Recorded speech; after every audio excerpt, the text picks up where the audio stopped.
This recruiting weekend coming up, by far going to be the busiest of the cycle so far, and possibly the biggest recruiting weekend for the University of Miami, literally in years. You are Locked On Canes, your daily podcast on the Miami Hurricanes, part of the Locked On Podcast Network, your team every day.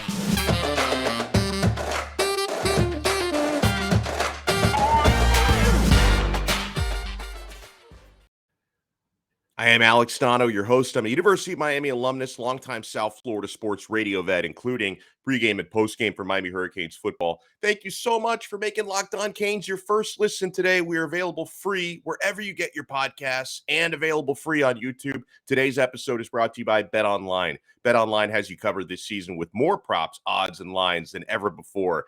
BetOnline, where the game starts. Welcome to the U. Emory Williams. Miami's got themselves a quarterback locked in for the class of 2023. On this episode, we'll talk about why Emory Williams, he's the first quarterback commit for this upcoming cycle. Might not be the last, my friends. So let's get excited. Let's get excited about Miami landing a very good 2023 quarterback out of Milton High School in the Pensacola area. So let's talk about Emory Williams. He's a 3-star.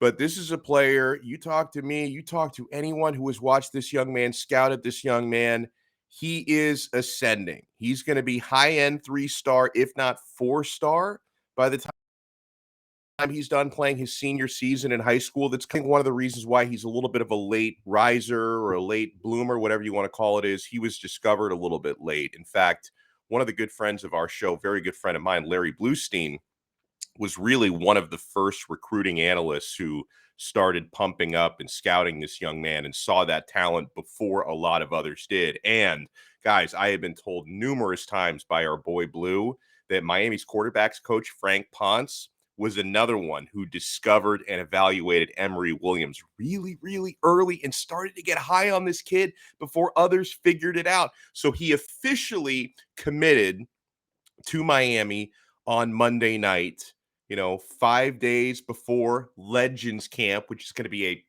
freaking legendary recruiting weekend coming up. He was starting to get looks from bigger schools out there. Florida State, for example, started to sniff around after Miami got hot on him. Because remember, Frank Ponce really liked him. I've been told that Mario Cristobal really, really, really likes him. You would imagine they gave this guy an offer and the green light to commit. So Emory Williams, he's 6'4.5". He's listed around 190 pounds. So again, I don't know how accurate or up to date the weight listing is, but I'm sure he's going to be growing into that frame of his 6'4.5". Very good height, as we know, to play the quarterback position. I've had a chance to watch videos of some of his workouts. There's a lot to like there. He's got a really strong arm, very good footwork. That was one of the things that stood out to me about Emory Williams. I think he's going to be really good in the pocket, evading pressure, and looks like he can make all the throws to me.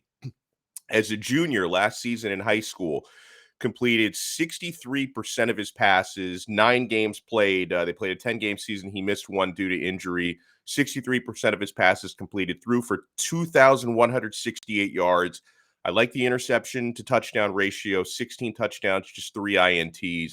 And again, I've been told that not only does Mario Cristobal really like Emory Williams, Alonzo Highsmith also really likes Emory Williams. Remember, he worked out in front of the Miami powers that be a couple of weekends ago. That was not the weekend that just passed, but the weekend before that. He was on campus, worked out with Frank Ponce, was coaching him, worked out in front of Mario, Josh Gaddis, a lot of the others on the staff. And Frank Ponce was really impressed. Everyone was really impressed. So for the last several days coming out of that workout that he had down here, I had been, expecting him to verbally commit kind of any minute now after that visit. I was starting to wonder, I'll admit, the last couple of days, I was starting to wonder what's the holdup? Like, why hasn't he been given the green light to commit? Because I knew he wanted to.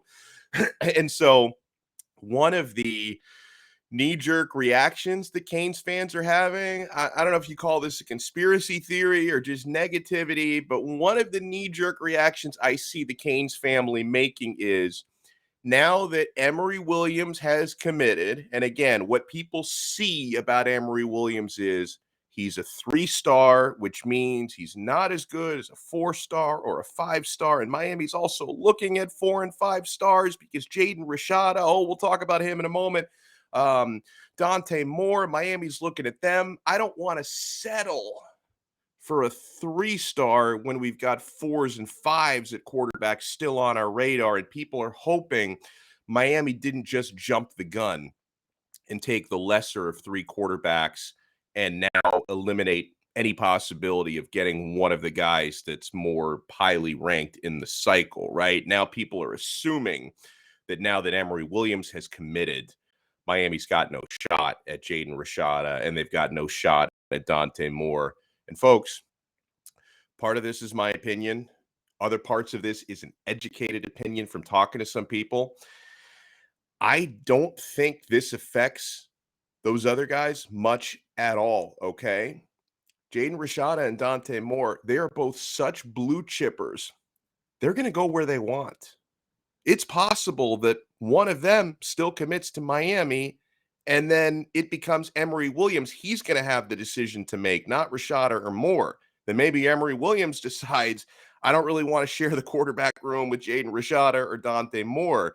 And also, it's been told, not just to me, but told to a number of people that, Rashada and Moore understand this about Miami, that they want to take 2 quarterbacks in the class of 2023. Don't be surprised by that, right? I know we often say you need to have at least 1 quarterback in every recruiting class. Miami actually apparently is looking for 2 in this recruiting class. So I think that they understand that. So if you're approaching this as a Miami Hurricanes fan, don't look at this and say, darn it, we've got a pretty good quarterback, but this takes away any opportunity of getting an even better quarterback. Don't look at it that way. Say, you know what? Let's be thankful that our plan B is already here, and now plan A could still arrive, and either way we're covered, right? Because the last thing you want, here's the last thing you wanted was Emory Williams to be scared away from committing here because he thought, well, they may be getting Rashada or Dante Moore, and then Emory Williams commits somewhere else, and then you don't get Rashada or Dante Moore. That would be way worse. That would be so. We're made in the shade right now, Canes fam. We're sitting pretty. I got my feet kicked up on the ottoman. I'm good, man. Don't worry about this. So, again, it's been told to me very explicitly, and I hope the people who told me this are right, because obviously I can't see into the future. And in no way am I guaranteeing Jaden Rashada or Dante Moore coming to Miami. In no way am I guaranteeing that, but it is my understanding that Emory Williams committing is not going to send a message to either one of them that, hey, by the way, we've got our quarterback. You're not welcome here. Look somewhere else. No, either of them could still commit to Miami. This is not going to affect their decision either way. So, okay, let's start talking about Legends Camp, because I mentioned at the top of this episode, this is going to be this coming weekend. It's like recruiting palooza. This is going to be the end-all, be-all recruiting weekend for this cycle, and this is going to be one of the biggest, just in terms of the caliber of players that are going to be on campus visiting, official visits. This is going to be the biggest weekend probably that we've had in years, okay? And I got to send kudos. So much of this information was first reported by friend of the show from Inside the U 24/7 Sports, Gaby Urrutia. He deserves praise. He deserves credit, because a lot of these, recruiting websites are taking his reports and not crediting him. Gaby Urrutia is a freaking stud. He has been all over this stuff, okay?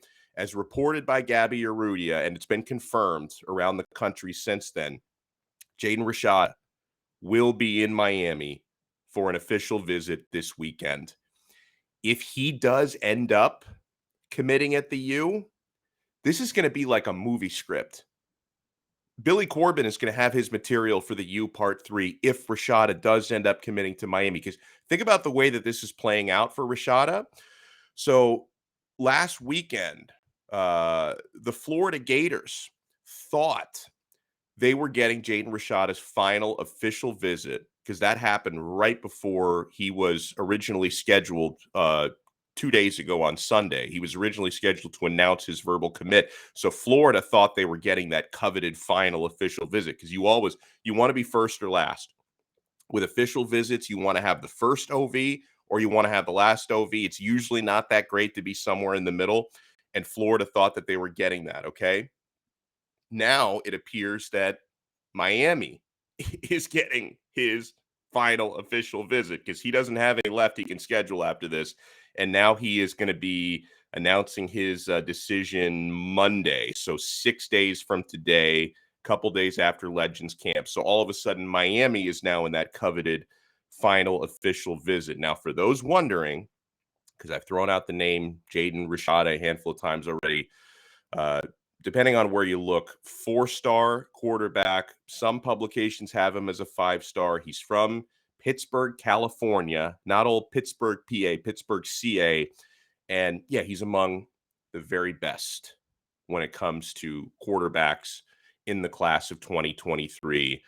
Let's talk a little bit more about some of the other guys. I look through the list of the official visits for this weekend. I'm like, they're all going to be here at the same time. Like, it's insane. Let's talk about betonline.net. That's your number one source for all your betting needs and sports info. You can find out all the latest sports developments, league reviews, and news, including this year's NHL Finals, Major League Baseball season, by the way.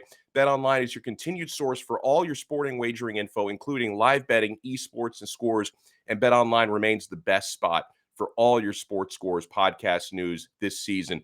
BetOnline is the fastest and easiest way to check on all your favorite sports and events, including MMA, boxing, and golf. And guys, I noticed something really interesting. I was on betonline.net yesterday. Excuse me. I was on betonline.net, and we've already talked about the number for Miami this coming season, over under 8.5 wins. I'm smashing the over. I didn't realize last year's over under heading into the 2021 season was 9.5. Whoa. So Miami ended up winning 7 games last year, Manny Diaz's final season. So Miami was way overrated heading into 2021, probably because De'Aaron King, they thought, oh, if he's healthy, he's a world beater. They didn't realize how badly Diaz would screw up Miami's defense, I guess. So they underachieved last year. So you're telling me 2021, 9.5 wins, 2022, 8.5 wins. I am smashing the over this year. Head to the website today or use your mobile device to learn more about the trends in action. Bet online, where the game starts. One live NBA draft show is not enough for Locked On. The entire NBA channel is going live on NBA draft night. So if you have a favorite NBA team, make sure you subscribe now to their Locked On YouTube channel to get notified when they go live on draft night. So welcome back into Locked On Canes, Locked On Podcast Network. Thank you for making us your first listen every day. So yeah, Jaden Rashada is visiting, official visit to Miami. Let's see. According to Gaby Urrutia, hey guys, again, this is and I may leave out a few names here. There are so many big-time players that are visiting this weekend. Miami is also getting an official visit this weekend from 5-star athlete Nyckoles Harbor. You remember him? You should. We talked about him on a couple of different episodes. He's out of the Washington, D.C. area. This is an elite track star. He ran the 100-meter in 10.32 seconds. There's viral video of that if you want to look at it. First of all, he's twice as tall as anyone else who was running that 100-meter, and he was just big brothering the rest of that group, man. He's 6'5", and listen, athlete, but he projects, obviously at his size, he projects to be more than likely a defensive end. Can you imagine getting this guy in a room with Jason Taylor? He's probably going to meet him this weekend. He projects out to be either a defensive end or a tight end. I feel like defensive end is probably going to be the better spot for him, but he's got world-class track speed, and hopefully he ends up really sticking with football, because I've even heard some buzz that he might be able to be an Olympic-type athlete if he puts his mind more to the track stuff. 5-star offensive lineman Samson Okunala is expected to visit. We know the staff is obsessed with getting the top O-line commits. In fact, last week, we just had Peyton Kirkland and Francis Mauioga Kirkland, a 4-star tackle, Mauioga, a 5-star. They were both visiting this past weekend. Gosh, if we can start, and again, I know I'm talking about all these players who visited. I understand they haven't committed, at least not yet, but the visits are still great. The quality of visits, if we can start stockpiling some offensive linemen of that caliber, Cristobal and Mirabal, they're going to be like kids in a candy store. It's just going to be incredible. 5-star cornerback, Cormani McClain out of Lakeland, who, by the way, is ranked number 1 corner in the country. He's going to be on campus. That's big. Also, 4-star corner out of Texas, Jalen Braxton, is expected to come in. So, and here's some more, by the way. Those are just like the cream of the crop, some of the absolute tops. Another one who I'm a big fan of. You guys, I've started to notice that when it comes to like my recruiting obsessions, I get really obsessed with some of these athlete types. Like we talked about Nyckoles Harbor, some of these athlete types who start to transition later into football and they've got the freakish size and the freakish speed. They really fascinate me, and they should fascinate you, because when you actually have a competent coaching staff, which I believe Miami has now, when you have a competent coaching staff, they can actually develop some of these players, right? Like you talk about a guy who maybe didn't start playing football till his senior year, junior year of high school. When you had the Manny Diaz staff, those guys would come in, never really figured out how to use these guys properly. Like we actually have coaches who can develop and teach some of these players. Another exciting athlete coming in, Collins Acheampong. Learn that name and learn how to spell it. It's more difficult to spell than it is to say. He's a 6'7" athlete, lives in Southern California, originally from Ghana. He came to the USA during his high school years. He moved over to the USA in order to play basketball because, 6'7". But I think he's just figured out, he just started playing football because he thought I've got more potential there. So he just started playing football. He's already a 4-star, Collins Acheampong. Likely, again, to be defensive end at the next level. Crazy athleticism and crazy length, right? You get a 7-foot guy with the unreal wingspan. He's going to be, wrapping up quarterbacks, getting those sacks, batting down passes at the line of scrimmage. 5-star safety, Joenel Aguero, is reportedly coming this weekend. So you think about all the talent that's going to be here. And of course, we know we're going to have all the great former players, all the quote unquote legends, right, are going to be in town visiting, working with these guys. They're going to make a great impression, because you think about, folks, you had a lot of great former players that would show up for the Manny Diaz camps. Now that you got Mario Cristobal here, who these guys, I'm sure, respect more than they respected Diaz, and a lot of these guys played with him and know Mario Cristobal personally. I think the turnout at Legends Camp, not only from the official visitors, but from the former players, it is going to be off the hook, and I'm so excited for this. And just some of the names and the caliber of players that we just talked about who are going to be here reportedly, you're basically going to have a high school football all-star team on your campus, all visiting in the same weekend. It's like the Avengers. Like, you are assembling the best talent from around the country, around the world. You got a kid from Ghana coming in, right? You're assembling the best talent from all around the world. It is going to be like the Avengers of high school football on campus this weekend. And yeah, listen, guys, I know not all of these guys are going to actually commit, because I know the type of comments we're going to get. Look at this clown. He's getting all worked up for official visits. What an idiot. That's what the Gators and the Seminoles fans, who sometimes they sneak in and they watch the channel just so they can try to troll us. I know that that's what they're going to say. This guy's getting excited for official visits. I get it. Spare the negativity, though, because getting this many blue chippers in the building all at once, this is the type of thing you get at the Alabamas, the Ohio States, and the Clemsons of the world.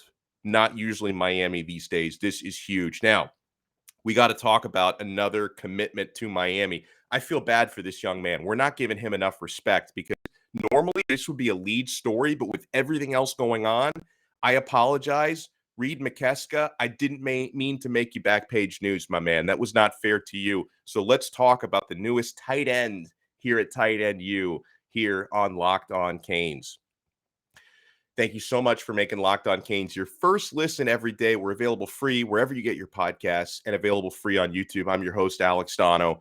So on Sunday night, Miami gets another tight end commitment, Reid Mikeska. Welcome to the U, Reid Mikeska. Can we start to give tight ends Coach Stephen Field? Can we give him a round of applause? I'm going to do it. There's got to be some kind of like a trophy, like recruiter of the week that they can give to Coach Field. This is the second big-time tight end who's committed to Miami within the past week. First, it was Jackson Carver, 6'5". Now you get 6'6", Reid Mikeska, 3-star tight end out of Cypress, Texas. If you look at some of not only the film, but just the pictures, because when he made his official visit 2 weekends ago, and he was like he was standing right next to Mario Cristobal. He's a lot bigger than Coach Cristobal, who's a big dude. This guy looks like he can play right away. Reid Mikeska, very well built, and he picks Miami over a ton of big time schools here. He also had offers from Alabama, Auburn, Florida, and Florida State, and of course Clemson, who he was a one-time commit to Clemson, decommitted. Thank you, Mr. Dabo Sweeney, for the assist here. Decommits from Clemson, ends up committing to Miami. So this guy was very sought after. I mentioned he visited 2 weekends ago, was really blown away by the presentation that Josh Gaddis gave him about how he's going to use tight ends in Miami's offense. That was one of the first things that Mikeska talked about. He said, that the coaching staff really feels like a family here at Miami. A couple of other notes here. Miami, I'm told, despite having within the last week Jackson Carver, Reid Mikeska, I'm told Miami still has a shot at a tight end who's an even bigger fish from a recruiting standpoint, Riley Williams, 4-star from Central Catholic in Oregon. So you can imagine the Mario Cristobal connection that he's got. And it's funny, I saw a really interesting exchange on social media. You're going to laugh at this. You're going to chuckle at it at the very least. Our pal Brad Tejeda from Canes Insight, tweeted, I think yesterday that he didn't, this was after, I guess, the Reid Mikeska commit. He said he didn't really see Riley Williams also coming to Miami. And then who responded to his tweet? Riley Williams' father responded to Brad Tejeda's tweet with a shrug emoji, right? So like, why not, right? So I don't know, man. I'm not guaranteeing he's coming, but it seems like Miami is still in the mix to potentially have 3 big-time tight ends in the class of 2023. So, yeah, guys, a lot of information today. I want to say one thing, kind of an addendum to yesterday's show. In yesterday's show, we were talking about how, Miami turned up on that Mike Farrell Sports list on Twitter, MikeFarrellSports.com, about, being a program that doesn't scare anyone, Miami. And, we talked about how, hey, don't take any insult to that. What has Miami really done like in the past 18 years? A lot of folks responded, hey, Donno, don't sleep on Miami scaring people. Look at the way everyone's talking about John Ruiz and Miami's NIL. Look at the way everyone seems to be freaked out about the recruiting Miami is doing. Everybody's talking about the U. Miami is already starting to scare people again. So let me make my position on that abundantly clear. When I talk about Miami not scaring anyone, I'm specifically talking on the field, not off the field. Because, off the field, we're seeing some signs that Miami is gaining that sort of traction again, where they're going to start freaking some people out. The off the field stuff is building, but we have to see it translate to the on the field success. And let me give my man TV Dimes a little bit of credit, because if Miami is going to have that big time on field success, he's got to be the spark plug.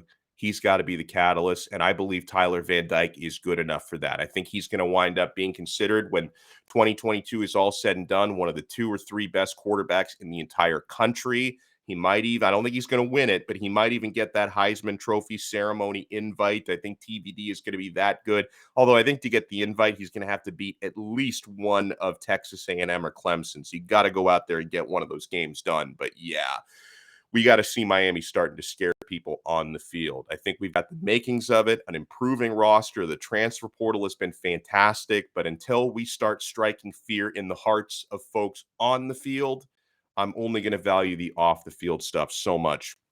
All right, guys. I am out of town this week. As you can see, I'm not in my usual spot. I'm in a hotel room in Central Florida.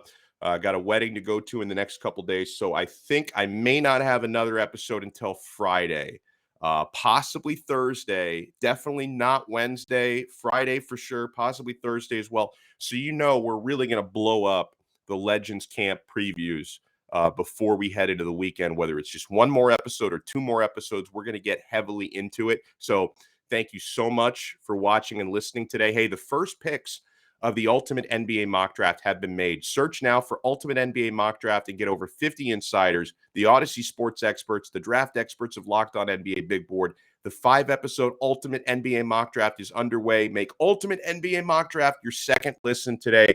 Thank you for making us your first. We will talk to you again later this week on another episode of Locked On Canes, part of the Locked On Podcast Network, your team every day.